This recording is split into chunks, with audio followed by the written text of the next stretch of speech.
What's up guys, it's Hunter from Team Breakthrough, and tonight I'm in my bathrobe. So anyway, let's talk about the video.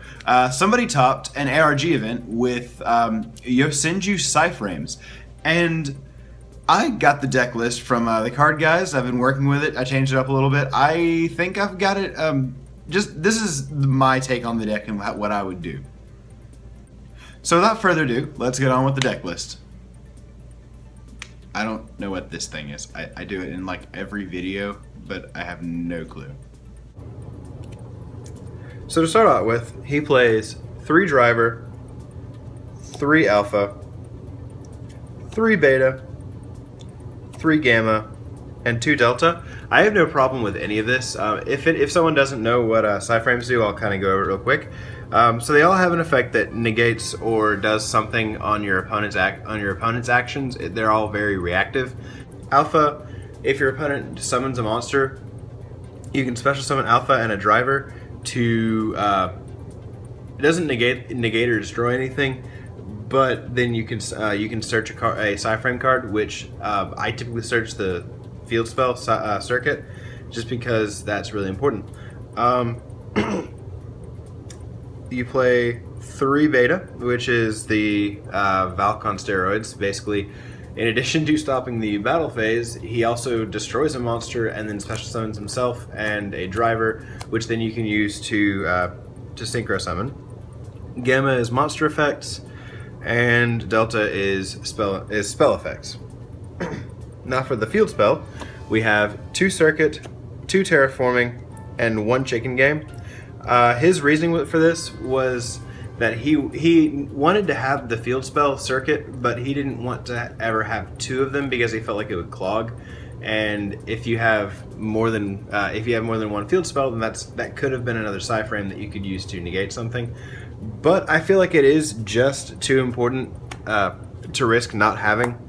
So to make sure it's as consistent as possible, I would say run 3 of the field spell, 3 circuits, just because it's so important to have.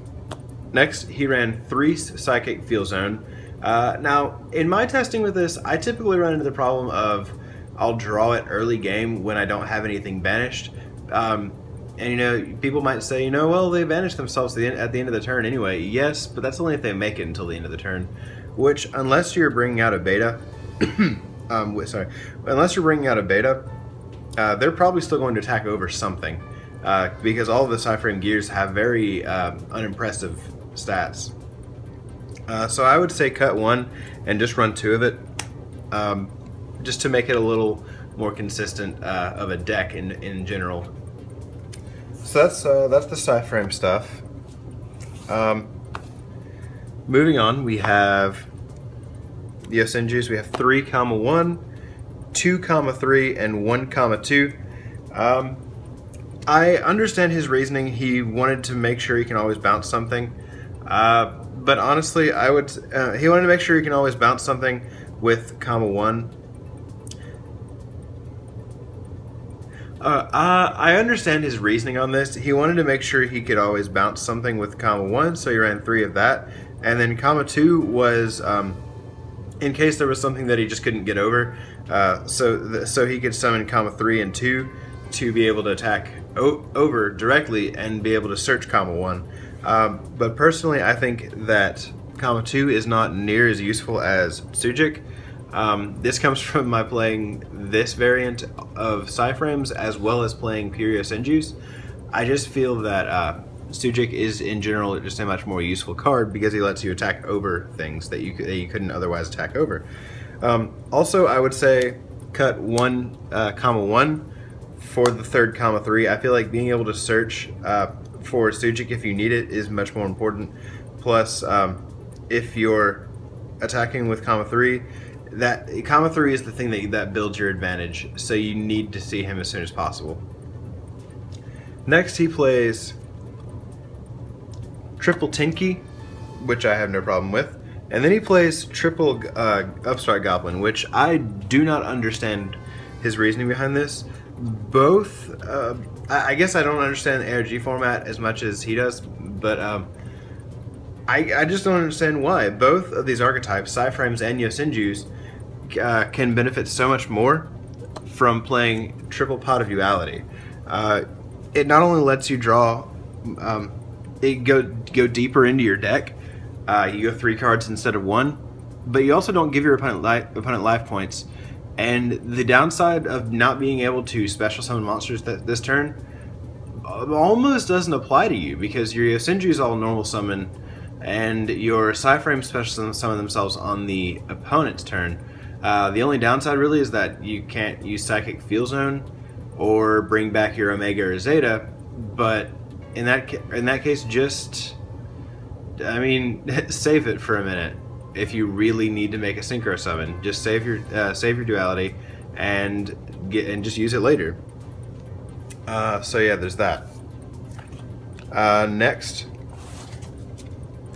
we're past all the monsters and spells. He plays triple lose 1 turn and triple Psyframe Overload. Now, the lose 1 turns, I feel, harm your Psyframes too much. I understand that they're good for Yosenjus. So I would say run 2 Mirror Force to kind of get... if you're playing a long game, like against Necros or something like that, you're going to run out of resources eventually. You're going to run out of Psyframes. So this kind of helps you catch your breath.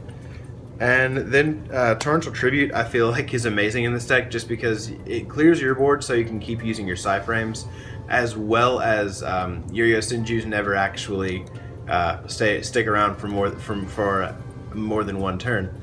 So they're never there during the end phase. Now, okay, the overloads, if you're playing pure Psyframes, I understand, that is fine. But if you're not playing pure Psyframes, then 3 is a little cloggy. I a lot of times just have it sitting on my board until I can get rid of it with something so that I can search a Psyframe. And I just don't think that's it's useful enough to run at 3. So I would say cut 1 and then replace it with 2 Cards to make your 40 card deck. A lot of times I run out of resources and I just need to get to those resources faster, so I will go Card D and then rely on Mirror Force to protect me for that. So moving on to his extra deck, we have 2 Psyframe Lord Omega. No, I don't have any. I'm going to pick him up this weekend.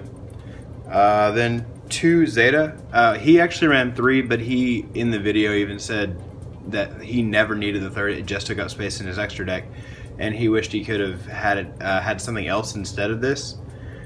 So in its place, I'm personally running Black Rose Moonlight. I just feel like it's kind of a missing link in this deck, a little bit. So I feel like Moonlight Rose is just amazing.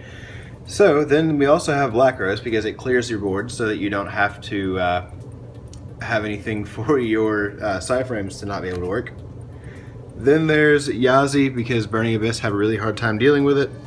Stardust Dragon because Stardust Omega is just silly. Scrap Dragon can get rid of himself to clear your board, as well as get rid of your overloads so that you can search Psyframes. Then we have a Colossal Fighter. His reasoning was to get over a Forerunner. I think it's just good to get over pretty much anything. And then there's Thought Ruler Archfiend to help protect your big guys, your Omega and Zeta. Hot Red Dragon Archfiend for board wipes. And then for 2 rank 7s, we have Big Eye and Dracosac. And then Diamond Dyer. He can get himself off the board, and that's just really useful because Psyframes. So his side deck is pretty standard.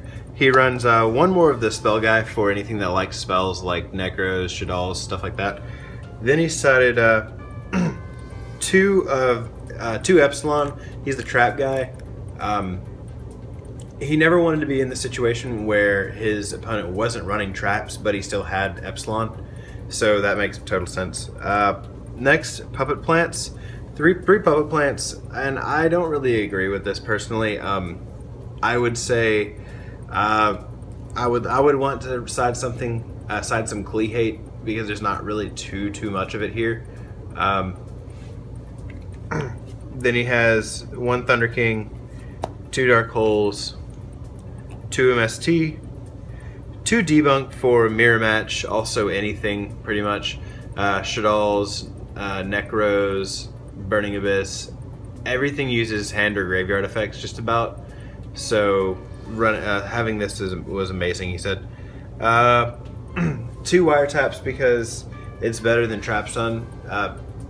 In this deck, you really don't want to see debunks. You don't want to get hit by debunks. It's just too painful. So having the wiretap lets you chain to debunk as well as everything else, and you're never really afraid of that many traps in one turn. So yeah. So that's the video, guys. Don't forget to like, comment, subscribe. If you have anything to say about the video, tell me. If you have anything that you think I did wrong, tell me. If you just want me to wear my bathrobe or not, tell me. I'm not taking it off though. I'm comfy. Next video will be without the bathrobe.